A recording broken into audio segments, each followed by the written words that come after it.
नमस्कार दोस्तों, आप सभी का एक बार फिर से स्वागत है आपके अपने YouTube चैनल HRI न्यूज पर। इस समय की दोस्तों सभी बड़ी खबरें, मुख्य समाचार सामने निकल के आ रहे हैं दोस्तों, जहां पर चलेंगे एक एक करके देश दुनिया के ताजा समाचार इसी वीडियो में जानेंगे। लेकिन उससे पहले दोस्तों आप लोगों से छोटा सा निवेदन है कि अगर आप लोग भी जबरदस्त तरीके से खुल करके गोदी मीडिया का विरोध करते हैं तो आप लोग अभी इस वीडियो को लाइक करके लाल कलर के सब्सक्राइब बटन को दबा करके चैनल को सब्सक्राइब करके बेल के आइकन को जरूर दबा दीजिए दोस्तों, और लगातार हमारे साथ बने रहिए। दरअसल दोस्तों पहली और बेहद बड़ी खबर सामने निकल के आ रही है, आप लोगों को बताते चले।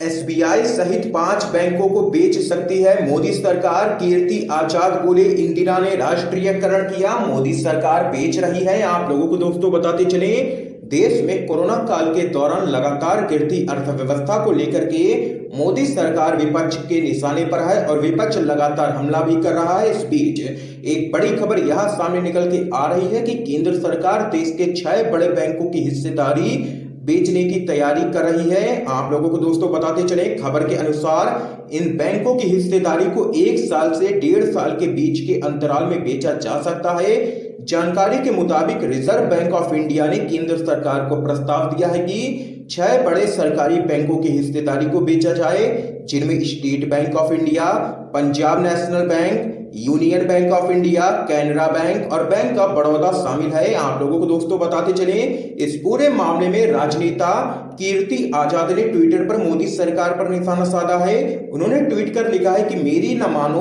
आप खुद ही पढ़ लो। इंदिरा गांधी जी ने बैंकों का राष्ट्रीयकरण किया जिससे जनता को सुविधाओं का लाभ मिले। आज उन्हीं बैंकों को बेचने का मसौदा तैयार हो चुका है। पूंजीपतियों के 3 लाख करोड़ कर्ज माफ कर दिया गया मोदी सरकार की तरफ से। SBI सहित 5 बैंकों की हिस्सेदारी बेच सकती है केंद्र की मोदी सरकार। इस समय की यही सबसे बड़ी अपडेट है। देख सकते हैं कि लगातार निजीकरण की ओर बढ़ती जा रही है मोदी सरकार। अब SBI का नंबर आया है, SBI सहित 5 बैंकों को बेच सकती है मोदी सरकार। दोस्तों आप लोगों का क्या कहना है, आप लोगों की क्या राय है इस खबर पे जरूर बताइएगा कमेंट बॉक्स में। और अगर आप लोग भी मोदी सरकार के द्वारा किया जा रहा लगातार निजीकरण का विरोध करते हैं तो इस वीडियो को लाइक करके अपना समर्थन दर्ज करवाइए। इस बीच एक और बड़ी खबर दोस्तों आप लोगों को बताते चले, जमातियों पर 11,000 का इनाम रखने वाले नेता मां और बहन की कोरोना से मौत का समझ पाते कि बीमारी धर्म नहीं देखती है। आप लोगों को दोस्तों बताते चले, कोरोना को सांप्रदायिक रंग देने की कोशिश में एक तरफ गोदी मीडिया लगा हुआ था तो वहीं दूसरी तरफ बीजेपी और RSS कोरोना के नाम पर मुस्लिमों के खिलाफ नफरत फैलाने वाले एक ऐसे ही शख्स को सबक मिला है, मगर अफसोस की इस बात को जाहिर करने के लिए वो अब इस दुनिया में नहीं है। आप लोगों को दोस्तों बताते चले, उत्तर प्रदेश के बस्ती जिले में हिंदू युवा वाहिनी के जिला अध्यक्ष थे अजय श्रीवास्तव।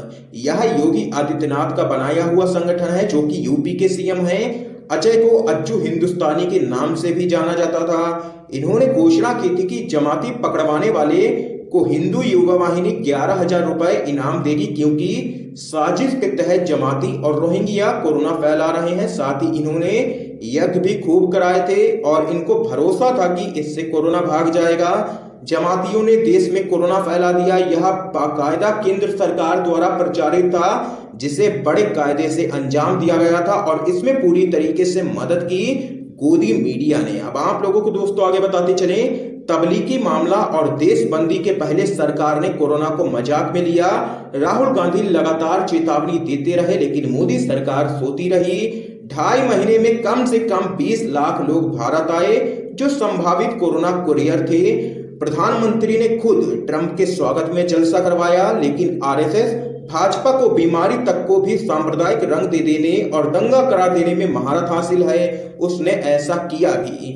आखिरकार भारत का उदार कहा जाने वाला कथित तबका भी कहने लगा कि तबलीगियों ने ही कोरोना फैला दिया। इस कदर लोगों के बीच में मोदी सरकार ने नफरत फैला दी, लोगों में जहर भर दिया।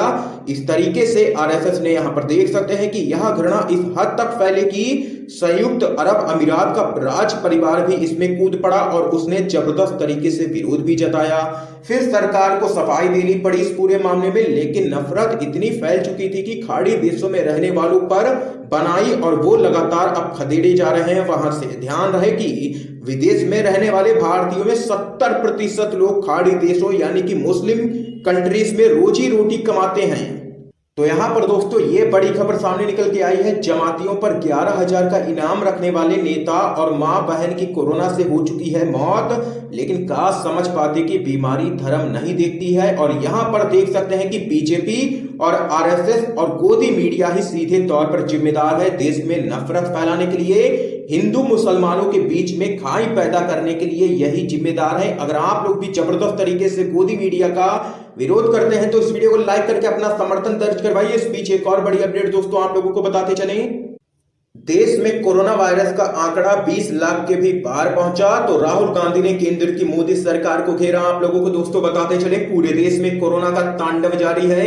भारत में कोरोना वायरस के कुल मामलों की संख्या 20 लाख को भी पार कर गई है, जिसको लेकर के कांग्रेस के नेता राहुल गांधी ने केंद्र सरकार पर जमकर के हमला बोला है।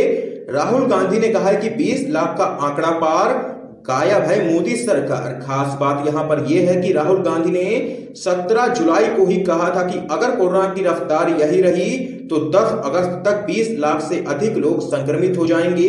इस मसले पर सरकार को ठोस और नियोजित कदम उठाने चाहिए, लेकिन मोदी सरकार ने ऐसा किया नहीं है, जिसका यहां पर देख सकते हैं कि नतीजा ये सामने निकल के आया है कि 20 लाख को भी पार कर गया है भारत में कोरोना वायरस का आंकड़ा। और अब यहां पर तांडव लगातार जारी है पूरे देश में कोरोना का। इसको लेकर के राहुल गांधी ने किया है जोरदार हमला।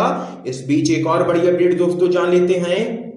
डॉक्टर कफिल खान की हिरासत का मामला केंद्र और यूपी सरकार से हाई कोर्ट ने जवाब किया है तलब, जारी किया नोटिस। आप लोगों को दोस्तों बताते चलें, इलाहाबाद हाई कोर्ट ने रासुका के तहत जेल में बंद डॉक्टर कफिल खान की रिहाई से जुड़ी याचिका पर केंद्र सरकार और उत्तर प्रदेश की योगी सरकार को जवाब दाखिल करने का आदेश दिया है।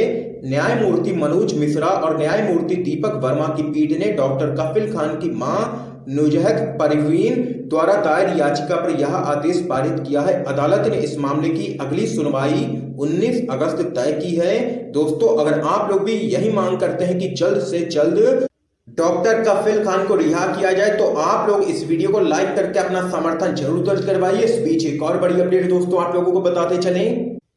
गौ रक्षकों के आतंक से डर के साथ जीने को मजबूर है सारे मुसलमान, ओवैसी का केंद्र की मोदी सरकार पर जोरदार हमला। आप लोगों को दोस्तों बताते चले, अयोध्या में भूमि पूजन के साथ एआईएमआईएम के एक प्रमुख असदुद्दीन ओवैसी का मोदी सरकार पर हमला लगातार जारी है। अब उन्होंने आरोप लगाया है कि देश में गौ रक्षकों का आतंक इस कदर हावी हो चुका है कि मुसलमानों को अपनी जान का डर सता रहा है और वे डर डर कर जीने को मजबूर हो रहे हैं। उन्होंने पीएम मोदी के मंत्रियों पर ऐसे गोरक्षकों को सजा दिलाने की जगह सराहना किए जाने का आरोप लगाया है और दावा किया है कि मुकदमों में गड़बड़ी की गई है, जिसके चलते ऐसे आरोपी बरी हो रहे हैं लगातार।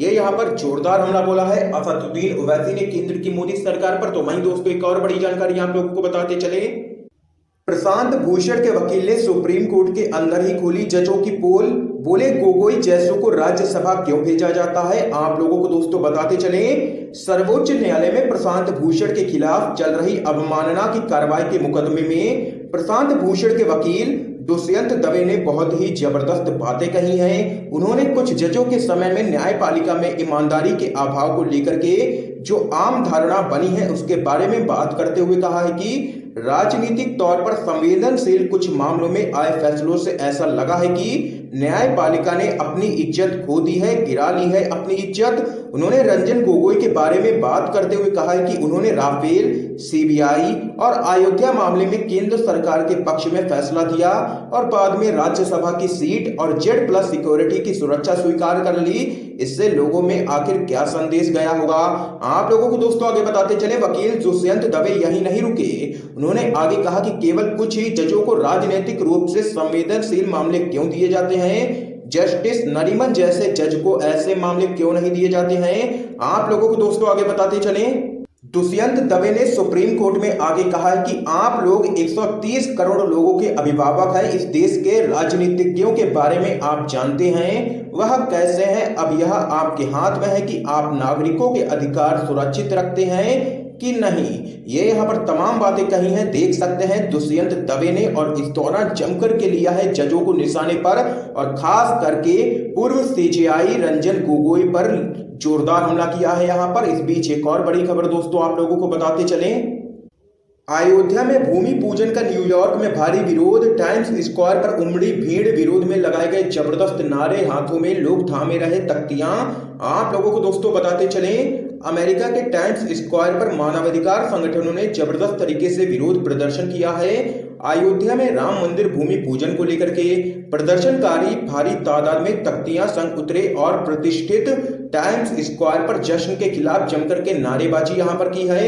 उन्होंने कहा है कि भूमि पूजन को लेकर के मनाया जाने वाला उत्सव सांप्रदायिक रूप से पूरी तरीके से पक्षपाती है, ये यहां पर लोगों का कहना है। इस बीच एक और बड़ी अपडेट दोस्तों आप लोगों को बताते चलें, हिमाचल प्रदेश से एक बड़ी अपडेट सामने निकल के आ रही है। सीएम सहित पूरी कैबिनेट से मिले हैं कोरोना संक्रमित बिजली मंत्री सुखराम चौधरी, मचा हड़कंप। आप लोगों को दोस्तों बताते चले, हिमाचल प्रदेश के नवनियुक्त ऊर्जा मंत्री सुखराम चौधरी कोरोना संक्रमित पाए गए हैं। उनके अलावा उनकी 2 बेटियां भी संक्रमित पाई गई हैं। बिजली मंत्री सुखराम चौधरी बीते एक सप्ताह में सैकड़ों लोगों से मिले हैं। सबसे अहम बात यह है कि वह सीएम जयराम समेत पूरी कैबिनेट के संपर्क में लगातार रहे हैं और यहां पर मच चुका है पूरी तरीके से हड़कंप हिमाचल प्रदेश में। तो यहां पर दोस्तों आज की ये तमाम बेहद बड़ी खबरें सामने निकल के आई हैं जो हमने आप लोगों तक दोस्तों पहुंचाई हैं। वीडियो पसंद आया हो तो इस वीडियो को लाइक करके ज्यादा से ज्यादा शेयर कीजिएगा, अपने सभी दोस्तों तक इन खबरों को जरूर पहुंचाइएगा और चैनल को सब्सक्राइब करके बेल के आइकन को जरूर दबा दीजिए। दोस्तों आप सभी का बहुत बहुत